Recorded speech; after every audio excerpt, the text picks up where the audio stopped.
Hello everybody, welcome to this Chamber Low Carbon Lunch and Learn, and it's live. Shaping your low carbon future with Brian Butler and John Keane from RKMS Group. Sorry, bit of a pause there. I'm Chris Gibbons, Energy and Environmental Advisor from the Chamber Low Carbon Programme, and I'll be hosting today's session for you. Just some housekeeping before we formally start.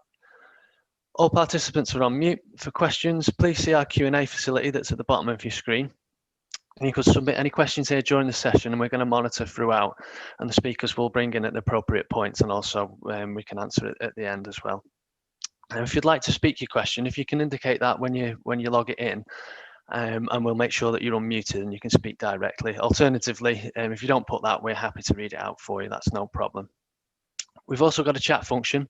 This is to allow you to introduce yourself, say where you're from, and to network. And please use it at your own free will. Hopefully you make some decent connections. Today's session is being recorded and it'll be available to watch again on the Chamber Low Carbon YouTube channel. For those of you that are unfamiliar with the Chamber Low Carbon programme, it's brought to you by East Lancashire Chamber of Commerce, and that's in partnership with North and Western Lancashire Chamber of Commerce, Business-Wise Solutions and Boost. We support businesses across Lancashire to go green, save money and reduce their carbon footprint. Part funded by the European Union Regional Development Fund, we're a £6 million programme and we're providing a suite of free services to help businesses improve their energy and environmental efficiencies, introduce on-site renewable energy generation and assisting them in saving money. The programme also helps Lancashire businesses that are developing low carbon technologies to bring their products to market, to facilitate them being manufactured within Lancashire and to help them find demonstrator sites within the Lancashire region or close by. Now for our speakers, just to introduce before I pass over, Lean Specialist Brian Butler will introduce and explain the world of lean management and how it can be incorporated with an environmental focus. Our second speaker, John, is a lead auditor and all-round EMS expert, and he'll be discussing and giving some examples all around how you can gain accreditation for ISO 14001 and or PAS 260, along with how you can get the people within your organisation accredited and what routes you would need to go by. I'll now hand over the presentation. Thank you very much, gentlemen. Brian. Okay, thank you very much, Chris. Good afternoon, everybody. My name is Brian Butler. It's my pleasure to be taking you through this afternoon's session. I'm going to talk about lean management and its link. It's very close link to environmental standards and environmental efficiencies and everything low carbon. And when I get to the end of my presentation, 30, 40 minutes time, John Keane from the RKMS Group, the CEO, will be talking about how you can incorporate standards and how you can get help to support your business by using the standards to improve your business from a low carbon perspective, but also improve productivity and efficiency. So as we get into that, you'll just see above my picture there, the brand Accelerate. I set up the Accelerate business almost 18 years ago with the intention of working with companies, mainly across the UK, to improve productivity. And during that time, we've worked with many, many companies, as you'll see as we get through this presentation. Now, my presentation will be very much talking to pictures, to engage with you and try and give you a perspective of where you can think differently about your approach to saving the environment, but also incorporating lean management and making lean management interesting, making it interesting so people can do it with a smile.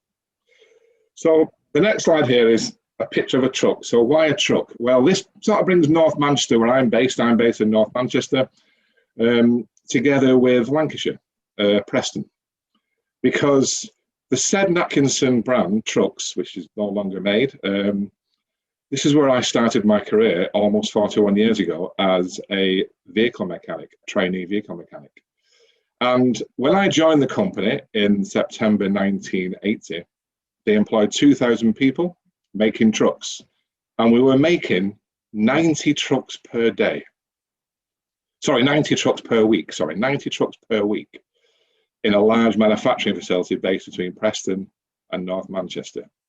And my experience of coming through the apprenticeship scheme was, I'm enthused, I want to go and build trucks, I want to learn new things. But I was socialized into making things as slow as I possibly could and avoiding work at all costs, because the nature of industry then was to slow things down, to protect jobs, to protect the trades. And really sort of it backfired, because as we look 40 years on now, there's no jobs, there's nobody working, because we did ourselves out of a job because we were so slow and so inefficient. So things had to change from the 1980s from a productivity perspective, and certainly going on from there into from an environmental perspective. So that's just where I started. And I moved into industrial engineering. Now, the reason why this is important, I believe, is because all the great business improvement management gurus, and for those that might have studied this, you know, from your Lean or Six Sigma or Agile backgrounds, going back through your Feigenbaums, your Onos, your Shago Shingos, your Demings, your Durans, your Schuharts, your Taylors. There's a lot of people in there that some people might recognize. They all have one thing in common. They're all industrial engineers. And I was lucky enough when I came from the shop floor environment to spend time working in industrial engineering. Now, let's define what that means. An engineering profession that is concerned with the optimization of complex processes, systems, or organizations by developing, improving, and implementing integrated systems of people, money, knowledge, information, equipment, energy, and materials. The sort of definition you might see in some ISO standards that sometimes puts people off. But really, it's looking at what you do. It's all about work study. It's all about how understanding how work is done, whether it be in a service organization, social organization, public sector organization, manufacturing organization. How is work done, and how efficient are you, and how much waste is there? And if there's waste, by default, you will be doing bad things for the environment, because the more efficient you are, the more environmentally friendly you are. So when I just spanned my career from the 1980s onwards, just to give you a flavour, when I take you in now to some of the companies that we work with, as I left the truck industry in the late 1980s, I moved to work for British Alcam in production management and manufacturing management, working with specialised alloys still in the North Manchester area. And they paid for me to go through an MBA. I did my master's degree at Bolton Institute, which is now Bolton University. And that took me into consultancy back in 1995, where I started with Alexander Proudfoot Consultancy, going into companies on big turnkey projects. And after a couple of years doing that, working very much away from home, I joined the Business Link network, which I'm sure the people that work for the Chamber will understand how the Business Links worked. I became a business advisor for the Business Link network in the Northwest, across from the Manchester area, but the Northwest region, helping companies, particularly SMEs, understand process improvement, quality management systems, environmental systems, and develop their learning on that journey. And then during my time at the Business Link, I became a lecturer at Durham University Business School for postgraduate delegates in operations management. I went on to become the MD of the Centre for Quality and Manufacturing, which is a specialised company to work in process improvement in the manufacturing sector. And I became part of the P&R group of companies because a business partner of mine, Alan Rothwell, runs those companies, engaged with me to help his companies improve productivity. And that's proved very successful for him and made him a very rich man now as we get into the 2020s.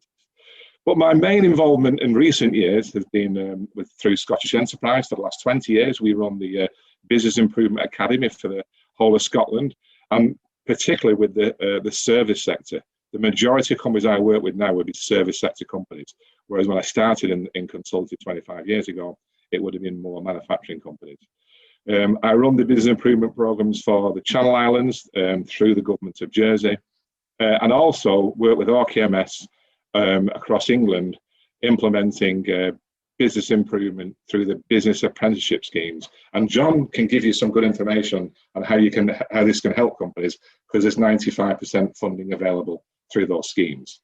So throughout this time, I've worked with well over 1,000 organisations, trained up over 7,000 individuals, most of them accredited to Lean, Six Sigma qualifications. And those companies have collectively improved productivity on their bottom line in excess of £65 million. I haven't done that. The companies taking part have done that for themselves. And every time they've done an improvement project, we've got many, many, many case studies. There is always an environmental CO2 measure you can link to that. Because if you are getting more output with the same resources, increasing your capacity, you can always link it back to reducing the impact you have on the environment, because you're creating more capacity from your resources. But the most important thing to me is you're getting people to see where the waste is. And my experience is that if you do it the right way, people actually enjoy doing that. People actually enjoy seeing where the waste is, because it makes them think about how they can do their job better. So let me define the definition of what lean is. Because we created a brand called lean management thinking. But what is lean? So lean is everything in the organization that isn't fat. So it's the waste. And I often say to people and to the audience here, just write this down now. Just write this down. It's not a competition. I just want your thought to get your thought process going. Write down what percentage of your working day do you believe that you spend doing true added value for your organization. Write that percentage down, and maybe when you ask some questions later on, we can explore that and see if it compares to what the experts tell us. So that's the definition of lean. So management, I'm sure there might be a few managers in the room today. What's the definition of management? Well, management is the organization and coordination of the activities of the business in order to achieve defined objectives. So management is to make sure that things get done. How good is your business at meeting defined objectives? And typically what I find is the defined objectives aren't always clear. They might be clear to some people, but they're not clear to the people that they need to be made clear to, so they can maximize your lean opportunities. And when you get involved in the standards, and John Keane will mention a few of these later on, the standards focus you on not only just carrying out these operations, but doing the review. And a simple message that I say to companies is, people do what management review. But how often the management not review it? Because we're getting too busy. And the reason we're busy is because we haven't reviewed things. It's like a catch-22 process. And if we think of the thinking element, the thinking is the process of considering or reasoning about something. Now, this is often underplayed.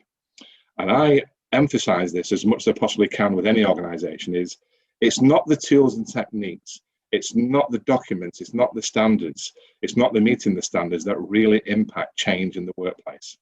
It's how people think. It's how we motivate people to think, to understand all these standards, these documents, these ways of doing things, and how they challenge their working environment to make things better.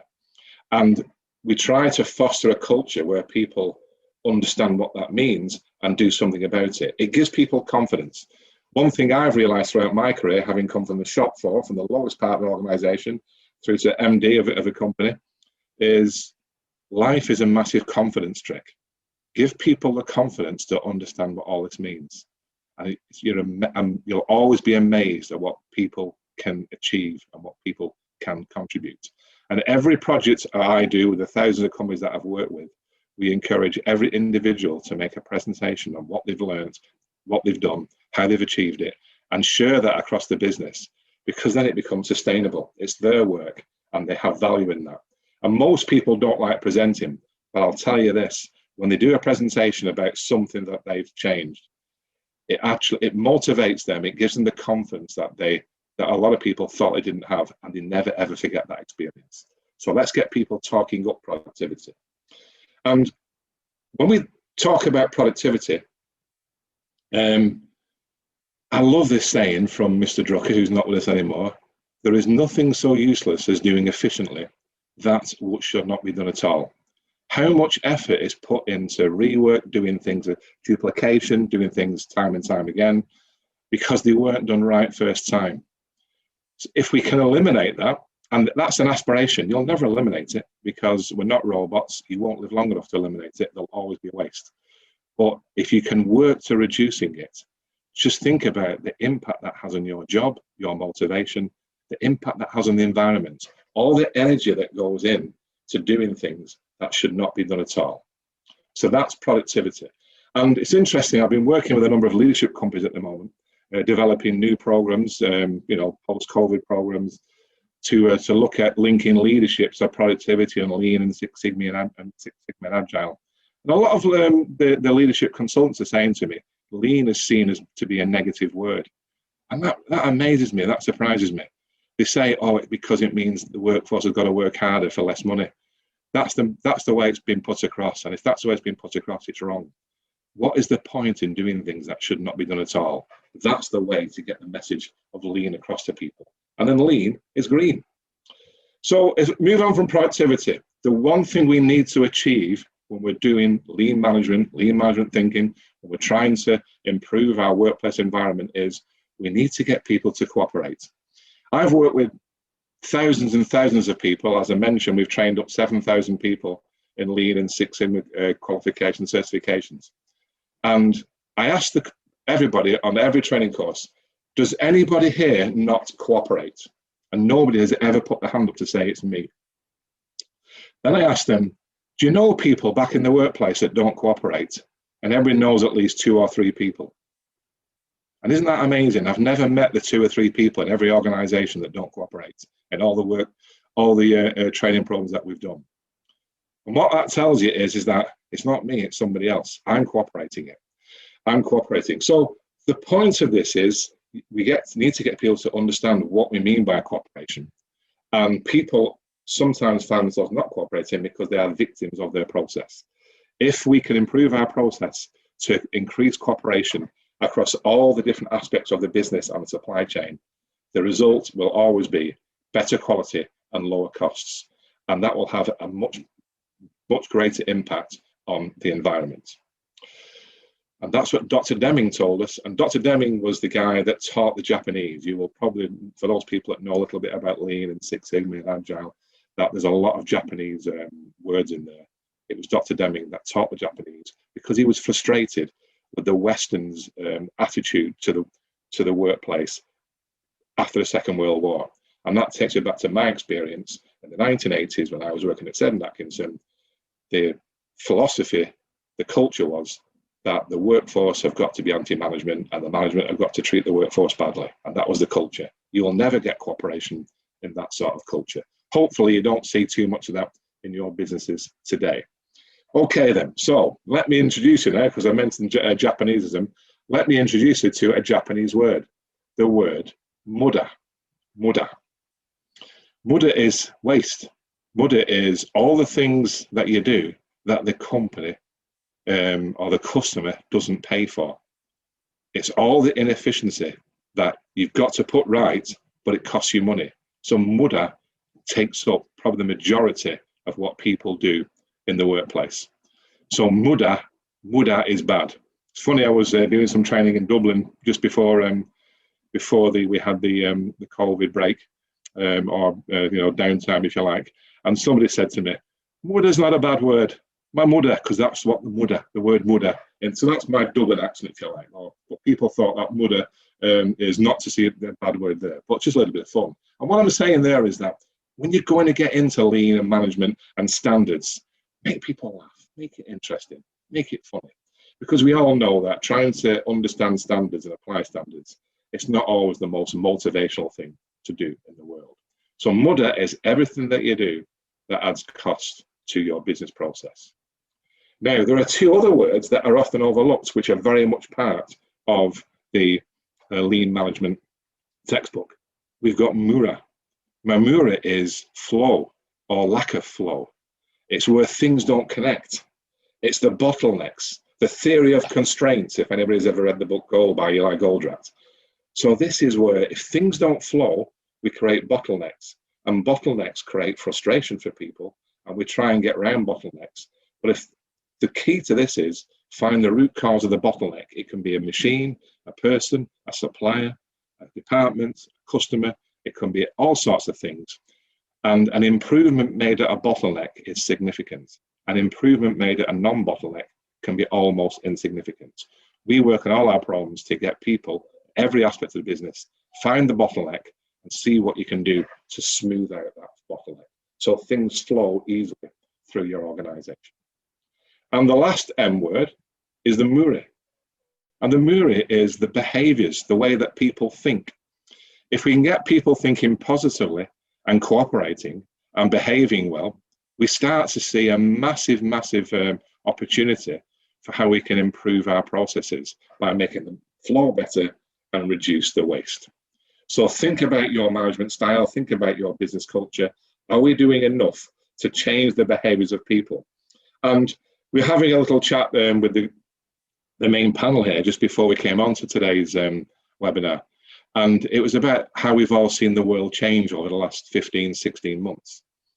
And if we think about it, there's probably a lot of people now that will work from home throughout the rest of their careers, maybe not on a full-time basis, but on a part-time basis. And I've always been an advocate, when you look around the infrastructure, the roads across the UK, we create a massive bottleneck, don't we, by putting cars on the roads between, I don't know, 6:37 a.m. and 10 a.m. every morning, and then from about 3:30 p.m. to about 6:30 p.m. every evening, because of the way that we have designed work. And that's created behaviors. We spend a lot of time in our cars, going into offices to sit behind a computer screen, to do something that we could do at home. Why weren't we doing that post-COVID? Because nobody had made us do it, and we didn't have to do it, and we didn't probably understand the technology. I was using Zoom before people had heard of Zoom. Now everybody I meet has heard of Zoom. And it just shows you that if you make the case for improvement by changing the behaviors, you will get improvement. But don't wait for a pandemic. Look at your processes now and do it before it's too late. So if we move on now, the reason why I put this slide in here, this little picture in here, is because this is very important to how I see companies need to look at their processes. If I was to ask you and your partner companies and your organization and your supply chain, are you in a buyer's market or in a seller's market? What I mean by a buyer's market is the buyer has all the power. The buyer can go somewhere else because there's choice, there's globalization. There's so much choice in the world now. It's very, very, very hard. There is so much competition. Or are you in a seller's market where people are banging the door down because they can't buy enough of what you want to give them? There are very, very few companies lucky enough to be in a seller's market. But what I find when I do value stream mapping with organizations and get them to map out what they do in a very simplistic and like Blue Peter type way, forget software, the software comes later. When we get them to map things out, you'll find time and time again, processes are set up for a buyer's market. It's what we're good at. It's what we like doing. It's how we would like to do things in our business.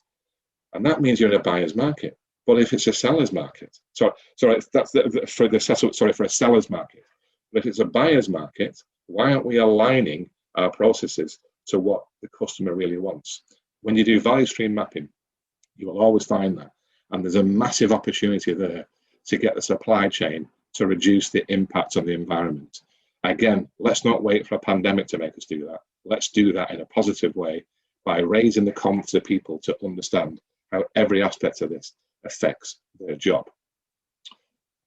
And we want people to innovate. Innovation is very, very important, but innovation doesn't have to be a massive change. Innovation is just thinking of the small changes that we can put in place to make things smoother, to get rid of the mirror, to make things flow better, so we can increase productivity, so we can increase our impact on the environment in a positive way. So you've got to challenge people to ask, are we doing it the best way? And the thing here is that the best way is always in the future. There is always room for improvement. And one little thing I say to people is that, what's the biggest room in your house or biggest room in your business? And they start thinking, oh, it's the kitchen, or it's the boardroom, or it's the shop floor. And I say, no, it's the room for improvement.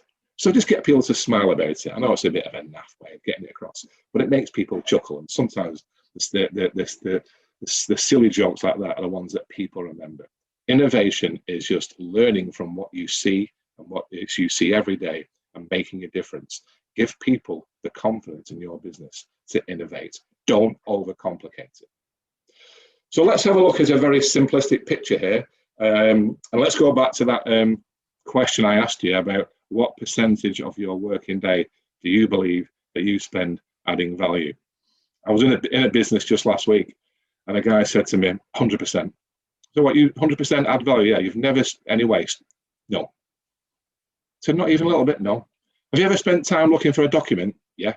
I said, does the customer pay you to do that? Wasn't my fault. Okay, ever spent time looking for a spanner? Yeah, all the time. Never find spanners here. Does the customer pay you to go and find spanners? Not my fault. I was trying to say, the guy was called Danny. He said, Danny, it's not about whose fault it is. It's waste. The process is wasteful. We can do something to organize things and make it better. So 50% of the world's economy is pure waste. That not only has a massive impact on productivity, it has a massive impact on how wasteful we are with the environment and how we use resources to actually create more waste. So lean projects always explore the environmental impact of what waste is. The second highest percentage is business need. The things that you have to do, the check-in, the audits, the controls, that probably the company doesn't necessarily pay you to do, or the customer, but the necessary things that we have to do. And that's a bit of a grey area. So don't worry too much about that, because it can be very subjective. Focus then on the value add. What are the things that actually the customer pays you to do? And what we tend to find is there are very, very few things in any business which are true value add.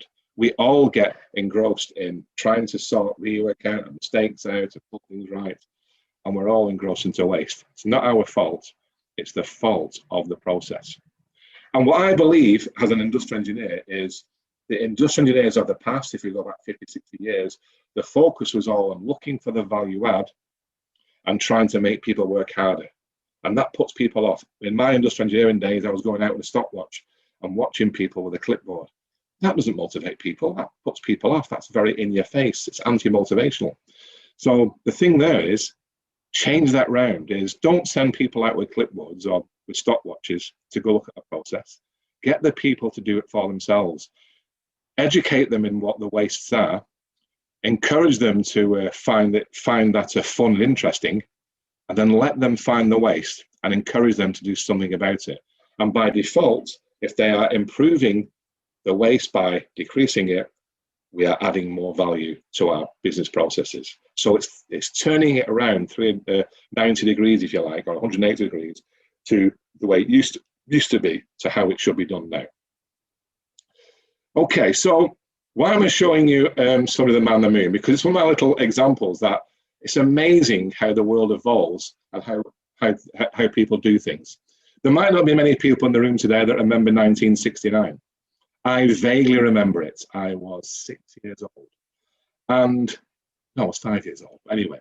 The world managed to put a man on the moon. What a fantastic innovation that was. We put a man on the moon. What a message that sends out. It all come from JF Kennedy. That was his aspiration in 1961 when he became president. He didn't live to see it happen, but it did happen. So the world put a man on the moon before the 1970s. What's interesting is, in the 1970s, people were using suitcases to travel around the world. Maybe not so much as what they do in recent years. Probably in the last 16 months, that's not true, but before that, nobody had ever thought of putting wheels on suitcases until after we'd put a man on the moon. Nobody ever thought that. Wouldn't it be a good idea to put wheels on suitcases to make the movement of suitcases a lot easier? More or less everybody on the planet at some stage of their life will need to move a suitcase somewhere. Isn't it a good idea to have wheels on suitcases? Isn't it quite sort of interesting that we put a man on the moon before we thought of putting wheels on suitcases? And the message I say to people is, that's what lean management's all about. It's putting the wheels on suitcases to make the flow better, to reduce the waste, to get people to see we can do things easier with a small innovation. The small innovation has had a bigger impact on the human race than putting a man on the moon. But I'm sure one or two people might want to debate that differently. So get that message across to people. It's a very, very, I think, powerful message to think lean and think green. So let's explore some of the businesses that we have worked with, and I've personally worked at some level with all these businesses over the last 25 years while I've been in consulting and business improvement. So we've worked with law firms, call centers, housing associations, accountancies, specialist consultancies, events ticketing companies, hotels, events management, travel companies, distillers, IT design companies, IT know your customer, IT business intelligence, IT marketing, private healthcare. All these organizations we have done projects with around lean management. And other special consultancies, procurement, civil engineering, glass design, geomarine companies, energy compliance companies. A few more here: tanneries, people that produce leather, LEV specialists, life science research companies, pharmaceutical companies, electrical engineering, more distillers there. There's some duplication. Dairies, property management, ventilation companies. The list is endless.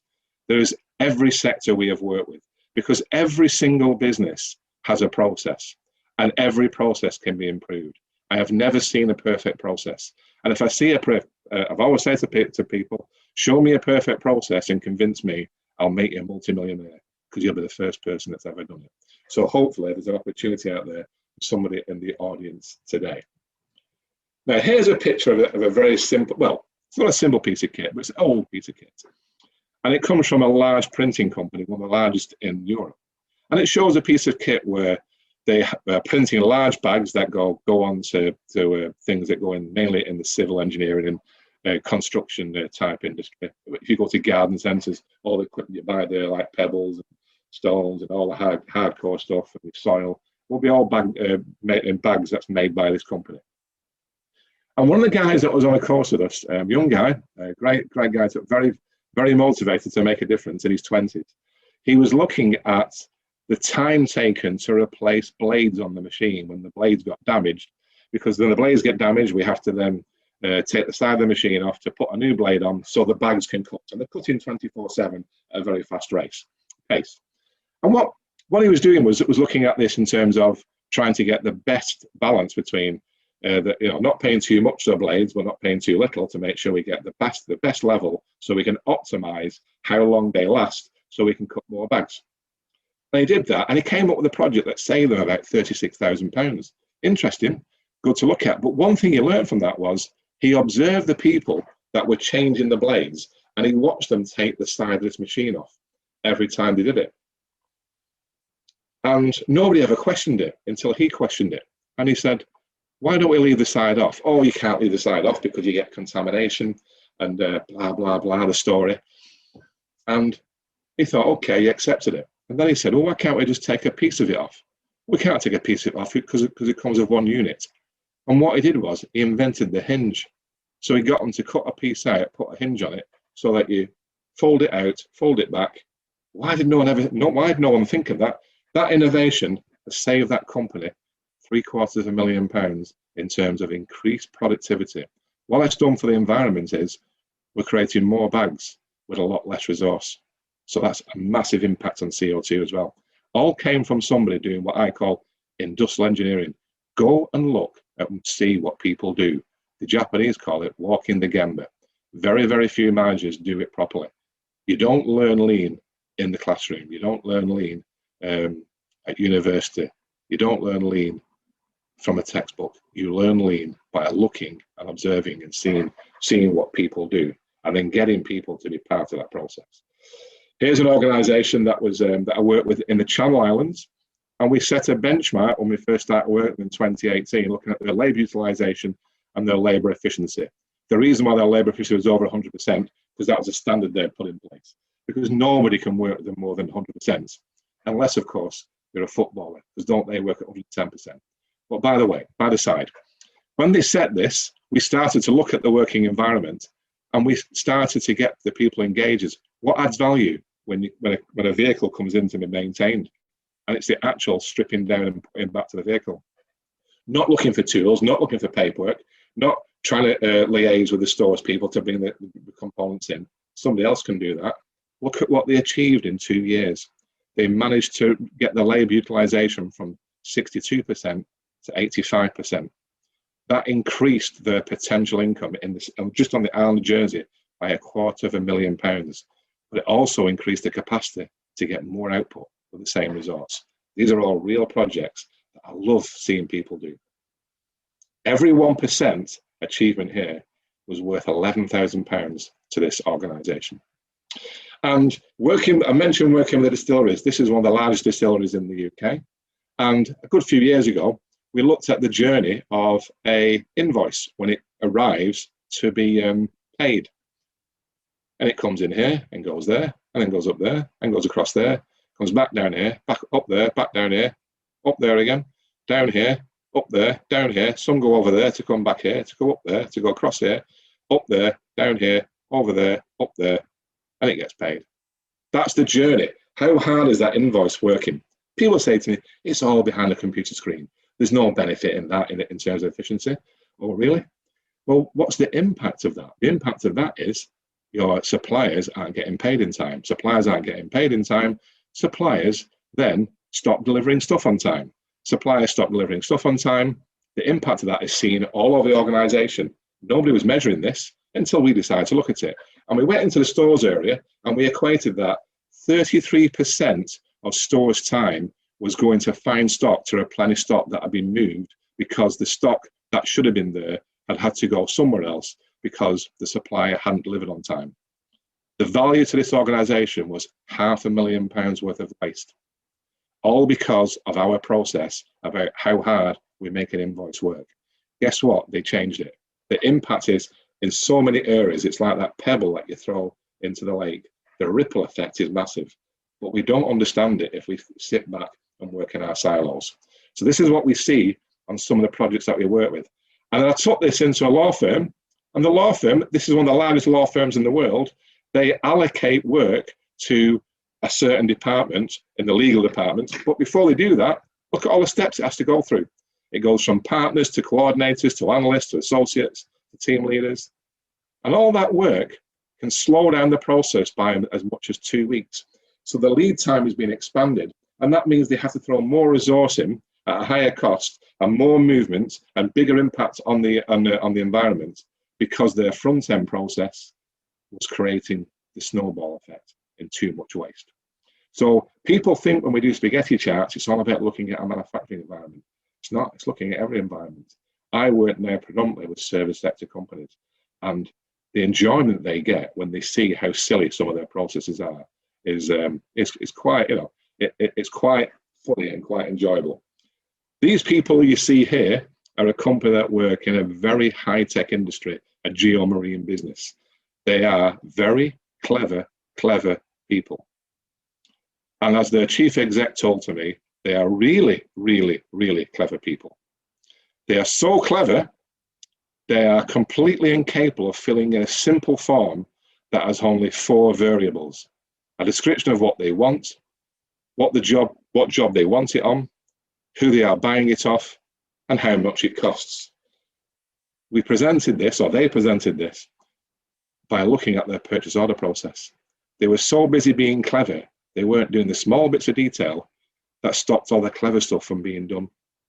And as a result of that, they were wasting thousands and thousands of pounds every week in inefficiency and the impact that has on the environment. Changing the mindset, the Muria. Here's an IT company. The IT company here mapped out their process on the top and then remapped it on the bottom when they started to identify waste and go from the current state to the future state.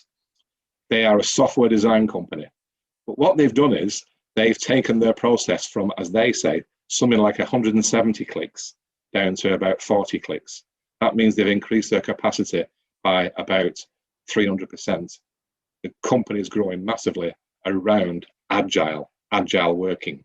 Lean tends to be focused on a pre-sort of digital world. All agile is applying lean in a digital world. And this is a great example of how inefficiency can build in and people put up with it.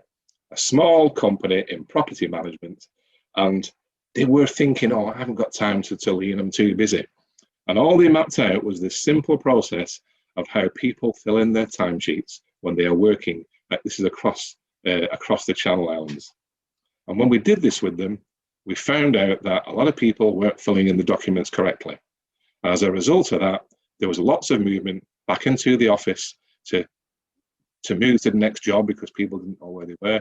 And what we did was we built up quality information with them to build a database of the reasons why people weren't filling in timesheets. We educated them and we got them to do it. And in a short space of time, the defects went from 50% to about 10%. They increased productivity, and it had a bottom line impact within 2 or 3 months to a value of £50,000. just by better organisation, by studying what actually happened. And one of the ladies in the accounts department came to me and said, I used to spend half my working week putting all these problems right. I've now got half a week every week to do the things that make this a better business. And she felt, I can't believe this has happened. I never ever thought we could achieve this. It's all about getting down to the root cause. And here's a company that takes exotic animals like spiders and large frogs and snakes into the educational environments all over the UK. I met this company in 2016, and it was a mother and daughter that set the business up. And they couldn't make money. They were always on the back foot. They were struggling to stay alive.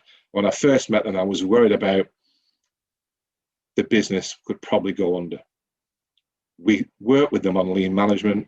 I've never seen two people work as hard in documenting things and pulling things together, having been on some of the sessions with us.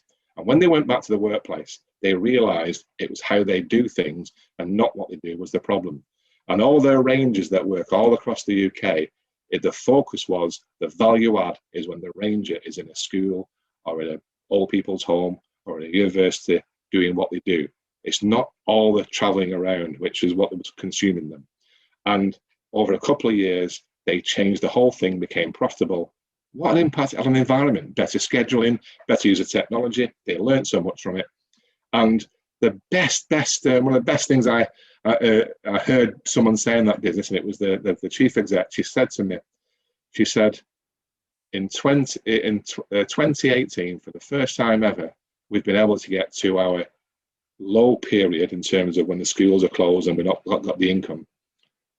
Well, we've not had to go into reserves to pay the wages. And I says, that tells me now that you have got a business that is making good money and it's good for the environment and it's educational. And there is one of the people in the environment looking at taking snakes, if you like, into the workplace. So as I get to the end of my talk here, before I pass on to John, and hopefully you've got a few questions there, happy to take any questions. Let's think about behavior. What do we mean by behavior? If you accept poor performance, you will always have it. The majority of us think, oh, it's easy to do the job myself. As managers, oh, we'll just get around it. Let's get around the awkward people. Once you accept poor performance, it's almost impossible to get rid of it. So go back to work and look at your performance and stop accepting it and get the people to help you improve it. And that's one of the great learnings from one of the great industrial engineers, Shingo, who's no longer with us. And then as a mindset in terms of the way you get lean management to work, if anybody remembers the 1980s, the song by Bananarama, it's not what you do, it's the way that you do it. And this is all about the social skills, the engagement skills, the leadership skills that you bring to the party. And what you want to focus on there is a great comment by the great Nelson Mandela. If you talk to someone in a language they understand, it goes to their head. That's talking all the standards and all the jargon. If you talk to them in their language, that doesn't mean learning new languages. It means going out, walking the djembe, talking their speak, listening to them, having the little jokes with them, getting their trust, getting them to actually like you. It goes to their heart. And once it goes to their heart, you've got a friend for life who can help you make the things lean and make things green. So I'll now give you, that's an email address you can contact me, and if you'd like to talk after this event, and I pass you on to John Keane, who'll just give you a little bit of flavour of how all that can link through to environmental standards. John.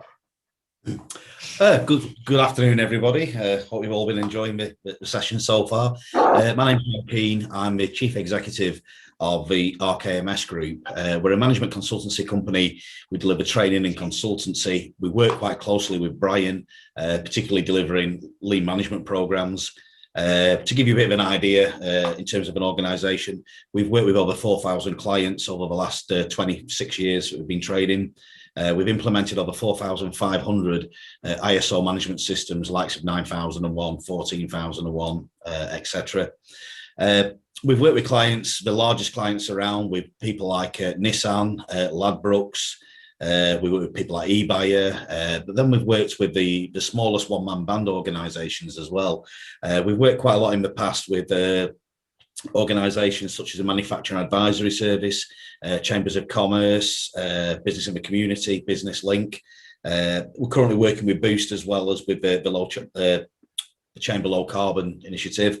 But we also deliver apprenticeships via the Education and Skills Funding Agency. And we're in a bit of a unique position. Rather than delivering apprenticeships to sort of like 15, 16, 17-year-olds, should I say, we're actually delivering to people that are embedded in organisations, already working for them, helping them to change a mindset, the way that they operate, and helping businesses become more efficient and operate in a manner that's actually is beneficial to the environment. We can implement the changes, the management programme, the apprenticeship, in partnership with, say, an implementation of an ISO standard such as ISO 50001 energy management, 14001 environmental management, or PAS 2060, which is a zero carbon initiative. To give you some ideas of the sort of organisations that we've worked with at Wavia, we're currently working with the Saudi Arabian government and a number of their key organisations, such as their Customs Department, the Food and Drugs Enforcement Agency, and the SASO, which is the Saudi Arabian Standards Organisation. And we're working with them on process improvement and basically stripping waste out of their processes and improving the quality. More locally, we've worked with organisations like hotels, etc. To give you a couple of examples, we did a program a few years ago, a hotel in Coniston Cold, which is slightly out of our jurisdiction. It's over at the roughly just the wrong side of the Pennines, if you're from the Lancashire area. They implemented a strategy of waste minimisation, and what they identified is that they found simple things like the night watchman was walking through at night and he was leaving 2 gas rings on in the kitchen because it was a bit chilly. The lighting was coming on as he was walking around. They managed to save through little or no cost, low or no cost implementation. They managed to save, I think it was, well, the turnover increased by £250,000 that year, and their costs reduced by £20,000. So all in all, just doing that little bit of additional work on productivity and efficiency, it had a net benefit of £270,000 a year, which is quite phenomenal. Another example, with a hotel called the Falcon Manor over in Settle, again over the wrong side of the Pennines. We identified, just doing Brian mentioned about the Gemba, the walk, the waste walk. We were just looking through some of the things. We helped them achieve, they were a grade 1 listed building. We helped them achieve a supplier that could install energy efficient equipment. So we got new boilers installed, which basically had a payback time, and the CO2 reduction was massive. So they managed to get an interest-free loan from the Carbon Trust. And the criteria of that is actually you're paying less than what you would have been paying without that loan. So, that was a great benefit. What we also identified there is that the local water company had put a pumping station on their grounds. And in the deeds to the property, it actually stated that they didn't pay wastewater charges until purgatory. So the day after the world ended is when they had to start paying for wastewater. However, they were paying £13,000 a year for water coming into the business. And when we looked at it, we actually said, install a water meter, and they didn't want to do that. Eventually we did. They installed a water meter, and we identified that they've been overcharged by £8,000 a year. And the Water Authority actually agreed to backdate that by 15 years. So, they had a massive saving on that. And again, that's through just walking and having a look, taking the time out, maybe with a fresh pair of eyes, looking at the potential waste within the business. So they're just 2 examples. A bit closer to home, we work with an organisation that do sunscreening on car parking and buildings. They actually used the 5S utilisation, where workplace organisation. So Brian's mentioned earlier on about people looking for spanners, looking for tools, rearranging the workplace, and the amount of waste that was involved. They did a project, and they reported at the end of it, they did a presentation, and they've actually identified £3 million worth of efficiencies and benefits of the programme. We work with a company in Chorley called EcoServe that do the, if you've heard of the Green Deal, they do the online platform. So if you're a construction company installing energy efficient measures, you can use their platform to claim the funding from the government. They put 13 staff on the programme, and they actually identified £140,000 worth of benefits. Now, there's only 14 people, or there were only 14 people in that business. So, you know, the payback on that was sort of like for a £250 investment per person, the payback was £10,000 per person. And that was through doing the apprenticeship scheme. So they got a qualification in that as well, which really embedded that knowledge and skill. So there are, you know, there's ways and means of doing this. Brian's done a lot of work up in Scotland where they've been monitoring the efficiencies and the reductions in carbon through implementing lean management. So that's where we're at. We've got a bit of a passion for working with local businesses and trying to, you know, upskill the local population, but in a way that's sustainable and lasts. The guys that take part in our programs, they as Brian mentioned before, we embed it. The culture changes and they become part of a more efficient organisation, and it helps them to embed and sustainably make sure there's improvements ongoing in the future as well. So that's really where we're up to, and some of the benefits that you can achieve through that. More than open to any questions that anybody wants to ask.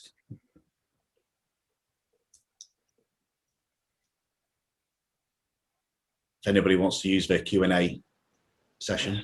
Hi, it's Chris. Just unmuted myself. Yeah, I normally jot questions down, but both presentations and sets of examples are really quite comprehensive, and you've stumped me really. Normally I put a bit of filler in case we get any questions from our audience, which I'm sure we can pad for time a little bit in case anybody wants to ask anything. But yeah, I'm kind of a little bit stuck, to be honest, because I think they're both really good, informative presentations. Lots of lovely reference points as well. Cultural references and things like that, particularly in Brian's. Like, I always find that interesting. Like, raises a smile and makes things memorable as they're moving along as well. Good. Okay. So yeah, the chat. So both Q&As and the chat are both fairly empty. So it could be anywhere outside of the county.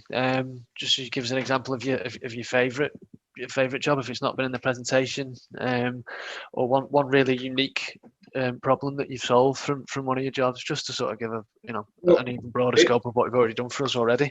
I think it's the impact, Chris, of what people are. To me, people, when they get to know me, I like to work with people that really focus on this, and I want people to enjoy it. And John mentioned that I spend a lot of time in Scotland, and certainly did up until the pandemic, working with companies across the region. And so I'm quite well known in the cities throughout Scotland.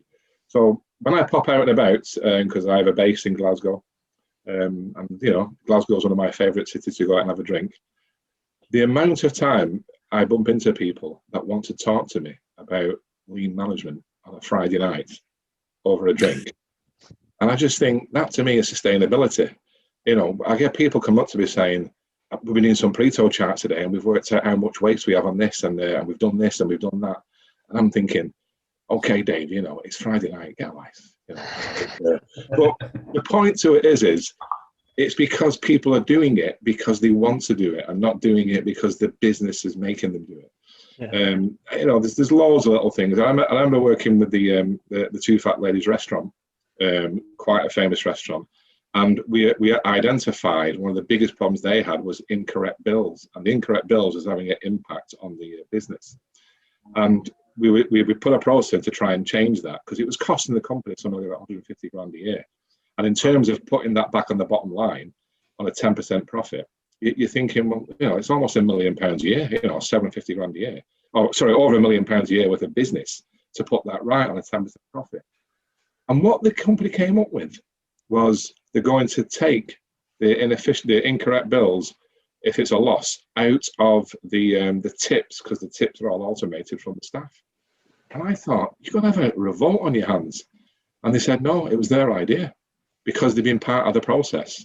It was their idea to make them focus on the attention to detail.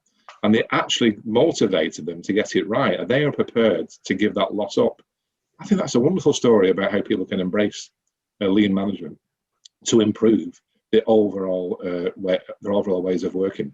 And as you know, I keep saying, that doesn't just link to productivity. It links to motivation, leadership skills, and it links to better use of our resources, which is all about saving the environment. That's a great example of that. That really is, especially sort of with EMSs that we're involved with the green roles and whatnot. It is about having that leadership and having that top down, buy-in. Yeah. And I say buy-in engagement seems like it's a chore, but I agree with you in the sense that yes, it's how to get everybody enthused by it, whether it is whether it's not Myron, you're on a Friday night in Glasgow at the bar, or whether it's sort of giving up your tips. But yeah, that enthusiasm and that understanding of why people should be aware and conscious of it. Yeah. No, it's a great example of that. Thank you. And I love it, and I buy them a drink. And just one little other one as well. There was this is just the year before last. It was working with Jersey Hospice. It's the biggest charity on the island. There's a lot of money in Jersey, so people bring a lot of things into the hospice, to the charity shops. And a couple of ladies were attending one of the programs that we run for Jersey Business, which is the enterprise agency for the island. And they didn't want to be there. And they said at the start, look, we've been told to be here, we don't want to be here. I thought, okay, let's see how it goes. So if anything, I'll make you laugh. So anyway, and she came up to it at the end of the day, the lady, she said, I've really enjoyed today.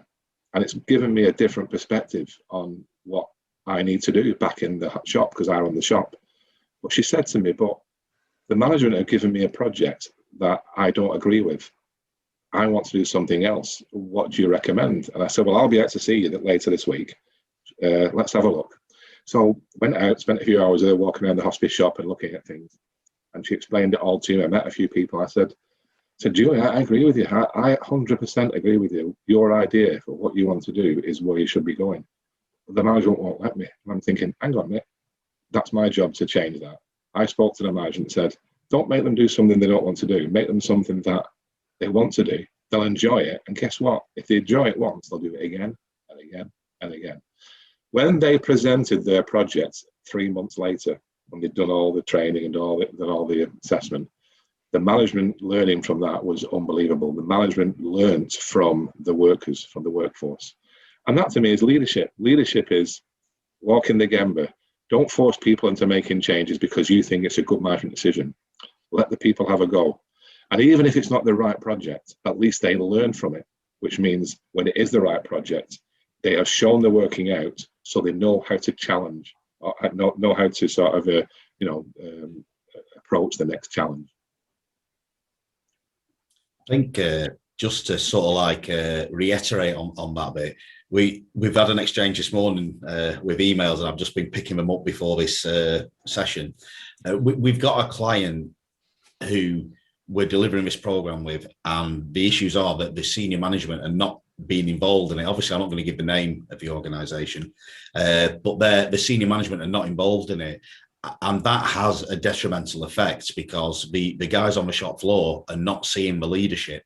They're a very competent leadership team, and the shop floor themselves are very good at what they do. But because there's no synergy with the two working together, it's becoming a them and us situation, which is exactly the opposite of what we like to see in lean. What we tend to find is that when there are senior management involved in this, they come together as a team, the culture changes significantly, and it's a win-win situation for both sides of the company. The guys on the shop floor or in the offices and the management team start working together, and it's for the benefit of the organisation. Oh, good, fantastic. Let me just have a little scan over the chat, gents. No, I think we've got a lot of extra information from our little conflab there. Really appreciate that as well. But it doesn't seem like there's any more. There was just a functional question in the questions about seeing some of the presentation again and where it would be. So I've answered that directly in the chat for those who aren't in the chat or haven't seen it yet. All our recordings, as mentioned at the top of the piece, they go into YouTube, and we'll have a separate playlist for lunch and learns, but you can find it generally from the main homepage. If anybody doesn't know where the homepage is, there's a link in the chat function as well, where you'll be able to find it. And so, if there's no further questions, I'd just like to thank everybody for the time. RKMS. Thank everybody for their attendance and interaction with us today. Two very excellent presentations, so thank you very much, gentlemen. Thank you very much. If you keep an eye on our Eventbrite, where you will have signed up via, but if you keep an eye on Eventbrite for our up and coming events, we are going to be sort of slowing down ever so slightly over the school holiday period. Everybody's got things to do and taking time off, even though we're in a bit of an upside down situation still. The next event that we've got penciled in as it stands, I think, is in September. It's just been rearranged, and it's a conversation with Emma Howard-Boyd of the Environment Agency. And I think she'll be doing that with the CEO of the Chamber at East Lancs, Miranda Barker. But yeah, enjoy. It's reasonably pleasant where I'm situated outside. So enjoy the rest of your afternoon, enjoy the rest of your evening, and hopefully we'll see you soon. Thank you very much.